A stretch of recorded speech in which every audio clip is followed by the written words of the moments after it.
It's a separate zip code out there. That is a separate zip code, but some of the businesses are reporting sales tax based on the 95482 situs address. So there would be, again, you could hire a full-time staff person to do nothing but analyze sales tax data and allocate it, and that's what we want to avoid. That's a redevelopment area too, so would that make a difference? It would not make a difference if it's a redevelopment area, because we're not talking about the property tax increment, which is what the real growth is in a redevelopment area. We're only talking about you can share sales tax within redevelopment areas. So in order to start doing any calculations that's really going to show you anything, shouldn't the first thing you start with is setting up a proposed boundary area definite? Because otherwise you're just, I mean, then you're going to have to start gathering some numbers. But, you know, the issue of, for instance, big ticket items. Well, and here's another issue, and it's something that we never pressed. Last year we talked about it on our legislative agenda, but there's, you know, in this county we're losing a lot because of no sales tax on internet sales.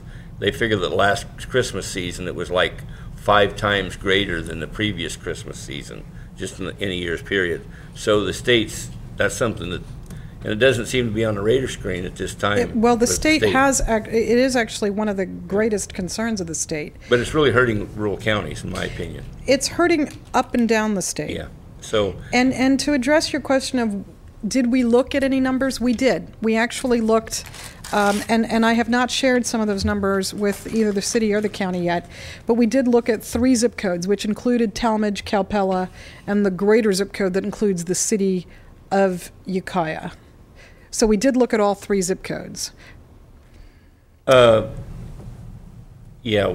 with that, you know, I don't know. I really feel our emphasis ought to be try to, like say, there's businesses out there that aren't even reporting sales tax. You know, and then you get in most people, big ticket items, like if you're a logger, you may live in Ukiah and you buy a $300,000 new D6 tractor or something. You know, it's real important if that's reported in where the residence location is. And I'm not convinced that that's even close to what happens on. If you go to Reading and buy a tractor or something, you're probably, the sales tax revenue is going to go to Reading. I don't think that there's a good program where the state follows it back, or even if you go buy a logging truck, a $100,000 logging truck, I don't think there's a good tracking to where the state gives the county of residents that credit for the sales tax. You're absolutely correct. Yeah. You know, to me, that's what we ought to be concentrating on, is fixing those things that hurt rural counties, instead of in my opinion, this whole tax sharing issue is kind of like it's like our same water policy. Let's fight all over what we got instead of going out and looking for more. And that's been what we're focused on. Let's pull and tug over each other over the few nickels we got, instead of actually going out and trying to help everybody. Well, actually, Supervisor Pinchas, I would argue just the opposite. Most people do. No, and I'll tell you why. I think this actually removes the arguing over internal and focuses you externally.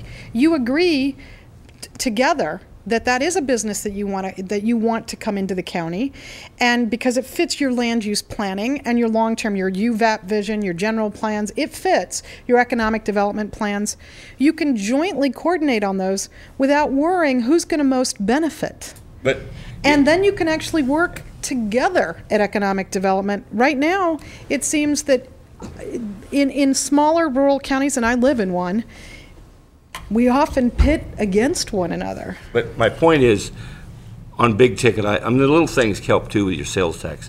But let's say, for instance, you're a construction worker or a logger in this county. You know, you have to go probably to Reading to buy a new logging truck or a new dump truck or something out of the county. It's not the difference between living in Willits or here in Ukiah. You have to go out of the area. And if the state doesn't do a good job of tracking those big ticket items back to the county or even to the city, then we're the total loser on that sales tax. Well, actually, there is something you can do about that, and it is something I did talk to Tom about. I said, in the future, one of the things we might want to revise is the use tax. You will see in Southern California, many, many jurisdictions have done that. Right now, the use tax goes into a pool and only dribbles back to, you're right, in what the state perceives as your percentage benefit, but you can actually demand that all of your use tax come back so that when that sale is made in Reading, that they actually ask, what's the delivery of that location, where's the use of it, et cetera, and that it can be collected within your county. And you can do that, but that's a whole nother step. That's a whole nother legal step in changing your ordinance and updating it, et cetera.